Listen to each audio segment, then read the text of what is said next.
Pourquoi le secret messianique? Le concept de secret messianique apparaît en 1901 dans un ouvrage de William Wrede, théologien protestant prussien. L'expression désigne l'attitude de Jésus qui dissimule son identité de fils de Dieu jusqu'au jour de sa résurrection. C'est ce qu'évoque notamment l'épisode de la transfiguration dans les évangiles synoptiques.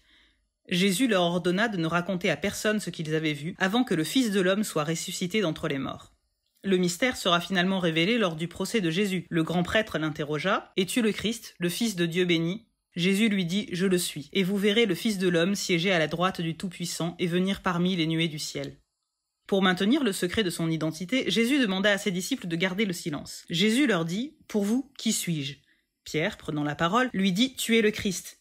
Alors il leur défendit vivement de parler de lui à personne. Les disciples appelèrent alors Jésus « Maître ». Parmi les 12 miracles attribués à Jésus chez Marc, 4 sont soumis au secret. D'abord, dans un épisode de guérison d'un lépreux, Jésus ordonna à l'homme « Attention, ne dis rien à personne ». Puis, lors de la guérison de la fille de Jaïr, Jésus leur ordonna fermement de ne le faire savoir à personne. La guérison d'un sourd-muet, Jésus leur ordonna de n'en rien dire à personne. Et enfin, lors de la guérison de l'aveugle de Bethsaïde, ne rentre même pas dans le village, pour éviter que le secret soit ébruité. Mais pourquoi Jésus ne souhaite pas révéler qu'il est le Fils de Dieu alors que cela est annoncé dès le premier verset de l'évangile de Marc? Commencement de l'évangile de Jésus, Christ, Fils de Dieu.